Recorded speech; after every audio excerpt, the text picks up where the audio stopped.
اب جیسے ہی میں نے یہ حدیث پڑھی تھی نا، اور وسن سے لہر آئی اور سمندر بحر اوقیا نیوز کی، بحر الکاہل کی ایکچولی، بڑے امیر المومنین ہیں، مسجد نبوی میں جماعت کرائی، سلام پھیرا اور سلام پھیرتے ہی پیچھے مڑے اور عبد الرحمن بن عوف کو کہا، میں نے پھر ایسے سارے لگا کہ کیا امیر ملا ہمیں، کپ اٹھایا چائے کا، اور چائے پینی ہے پوری لذت آئے گی، کوئی ڈی فوکس نہیں ہوں گا میں پوری طرح چائے میں، مگر اور موبائل تو پوری طرح موبائل میں، لیپ ٹاپ پوری طرح لیپ ٹاپ میں، کپڑے پہننے ہر چیز شیشے کے سامنے کھڑا ہوں، ایک ایک بال کا نام رکھا ہوا میں نے، اتنا فوکس. سر نماز میں مطلب کہ نا وہ جو صحابہ کرام کو لذت آتی تھی وہ کس طرح ہمیں ملے؟ یہ دیکھیے عمار، میں آپ کو ایک بات بتاتا ہوں، میں نے نا ایک دفعہ عمر بن خطاب کی کیسی حدیث پڑھی، اس کے بعد میرا پرسپیکٹو بدل گیا. غور سے سمجھیں اس بات. جی. عمر بن خطاب نے نماز میں جماعت کرا تھے، امیر المومنین ہے، مسجد نبوی میں جماعت کرائی، سلام پھیرا اور سلام پھیرتے ہی پیچھے مڑے اور عبد الرحمن بن عوف کو کہا، انہوں نے یا صحابی کا نام بھول رہا ہوں، بہرحال پورے گروپ کو کہا انہوں نے کہ یمن کے رباط پہ فوج میرا خیال ہے میں نے کم بھیجی. سلام پھیرا ہے اور پیچھے مڑ کے انہوں نے، صحابہ نے پھر ایسے سارے لگا کہ کیا امیر ملا ہمیں کہ نماز میں بھی امت کے اسٹیبلشمنٹ، یہ نماز کے اندر بھی انتظام کر رہا ہے پوری امت. اب جیسے ہی میں نے یہ حدیث پڑھی تھی نا، اور وسن سے لہر آئی اور سمندر بحر اوقیا نیوز کی، بحر الکاہل کی ایکچولی، بڑے کہ یہ کیا. پھر میں نے تفصیل نہ صرف پوچھی بلکہ پڑھی کہ نماز میں کیا کیا چیزیں جو ہے نا صحابہ کس طریقے اور کیا کیا ایگزامپلز ہیں ہمارے پاس. تو غور سے سمجھیں، نماز کے بیچ میں نا آپ وہ والے تمام تر معاملات کو، اگر نماز میں جو بھی خیال آتا ہے وہ اصل میں آپ کی اوقات ہوتی ہے، یاد رکھیے گا، آپ وہ ہیں، بس آپ کا ذہن ادھر وہ آپ کا دین ایمان وہ ہے. تو نماز میں اگر آپ کو اسلام کے اور مسلمانوں کے اور امہ اور بگر پرابلمس کے سلوشن سوچ رہے ہیں، آپ اپنا پرابلم کا سلوشن سوچ رہے ہیں جو کہ آپ کو اللہ تک لے جائے، جو بھی سوچ رہے ہیں، تو یہی ہے، یہ نماز یہی ہے کہ نماز آپ کو دنیا سے ہٹا کے اسلام میں داخل کر دے.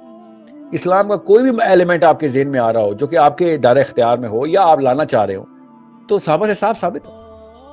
ہمیں جو امپریشن دیا جاتا ہے کہ صحابی نماز میں جاتا ہے اور ڈائریکٹ سدرۃ المنتہا کی جڑ میں جا کے بیٹھتا ہے، یہ بھی ہو سکتا ہے، وہ زہد کا الگ عالم ہے، مگر اسلام کو دنیا کے اندر کس طریقے سے آپ نے دیکھنا ہے اور دیکھ رہے ہیں، اور اس میں آپ اپنی پوزیشن اور پلیسمنٹ دیکھ رہے ہیں، تو یہ بھی وہی کام ہے. نماز میں آپ دنیا سے الگ ہوتے ہیں اور اسلام میں داخل ہوتے ہیں. اسلام کے کسی بھی شعبے میں داخل ہو گئے آپ تو صحابہ سے ثابت ہے.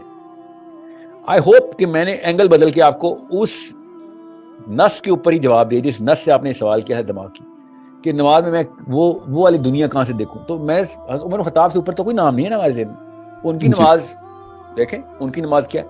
اب میرے پاس ہے ایک نماز کی ایگزامپل، میں نے پڑھی ہے کتاب چاہ، اور وہ علی بن ابی طالب اور ابو ذر غفاری، ابو درداء، ان کی نمازوں کے اوپر انہوں نے ایک تبصرہ کیا ہوا ہے. ایکچولی میرے پاس ایک اور صحابی کا نام بھی ہے، انہوں نے بہرحال یہ اب ہمیں نا وہ ایک تصوف کے تھرو زہد کی جو ڈیفینیشن آتی ہے اور وہ اسپرچل جرنی جو علی بن ابی طالب کی تھی، کہ وہ ان کو ظاہری طور پہ ایسا لگتا تھا کہ ان کو پتہ ہی نہیں ہے کہ جسم آپ دنیا میں نہیں ہے کہ علی بن ابی طالب نماز پڑھے. جی بالکل ٹھیک ہے، سر، اس میں یہ ہمیں وہ پیک، ہاں ہم اس، میرا خیال آپ اس اوج کی بات کر رہے ہیں. جی ٹھیک ہے، بالکل. ہاں تو وہ تو پھر جس طریقے سے علی بن ابی طالب پکے ہیں نا، پکے ہیں، پورا ذہن، سوچ، بیہیویئرز، ایٹریبیوٹ، سارے علم، تو اس کے بعد وہ پورا عمل ان کا لائف کا اسی کے اوپر چلتا ہوا، تب کہیں جا کے یہ بات ہوئی ہے. مگر میں آپ کو عمر بن خطاب کی مثال کیوں دے رہا ہوں ساتھ ساتھ، اور علی بن طالب پہ کیوں میں نے یہ بات اکٹھی کی، ورنہ میں وہیں پہ روک دیتا تب بھی کافی تھا، کہ ہمیں دونوں ایگزامپل سے پتہ چلتا ہے کہ ایک اسلام کے اندر کس طریقے سے ایک مسلمان اسلام کے اندر کس طریقے سے یہ دونوں کمپارٹمنٹس کو دیکھے گا. اور جیسے ہی اللہ اکبر کیا آپ نے، آپ کسی بھی کمپارٹمنٹ میں داخل ہو جائیں، اسلام کے انتظامی امور یا کائنات کے انتظامی امور، علی بن ابی طالب کائنات کے انتظامی امور یا دنیا کے انتظامی امور، جو اسلام کے دونوں حصے.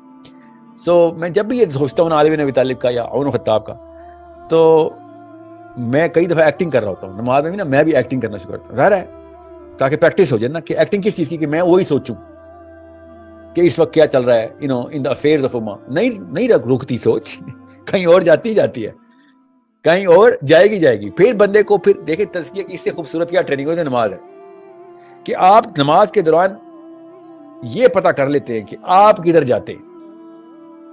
ٹھیک ہے، کدھر نہیں جاتے یہ تو ہمیں پتہ ہے، ہم اللہ کے پاس نہیں جاتے، مگر کدھر جاتے ہیں تو پتہ ہوتا ہے، جھٹک دیتے ہیں، پھر سجدہ صاحب پہ سجدہ صاحب چل رہے ہوتے ہیں، کیا پتہ ہی نہیں چلا رکعت کون سی کی ہے. تو ہم اگر خالی اس کا لاگ مینٹین کرنا شروع کرتے نا کہ میری سوچ کدھر کدھر جا رہی ہے، آئی سویر 2-3 مہینے کے اندر آپ کو پتہ چل جائے گا کہ how to therapeutically train yourself into اسلام. صرف وہ نوٹس کرنا شروع کریں کہ میں کیا کیا سوچ رہا ہوں، how busy and where do I get busy.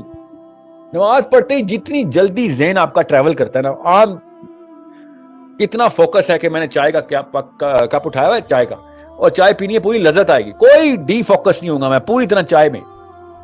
مگر اور موبائل تو پوری طرح موبائل میں، لیپ ٹاپ پوری طرح لیپ ٹاپ میں، کپڑے پہننے ہر چیز، شیشے کے سامنے کھڑا ہوں، ایک ایک بال کا نام رکھا ہوا ہے میں نے، اتنا فوکس نہیں آؤٹ. نماز میں بیٹھتے ہی کھڑے ہوتے ہی اچانک نماز سے آؤٹ. آپ خود سوچے شیطان کتنا کلیئرلی نظر آتا ہے ہمیں کہ کہیں اور شیطان نہیں آئے گا، مگر نماز میں سب سے پہلے آپ کے دماغ کو آؤٹ کرے گا. غور سے سمجھے اس بات کو.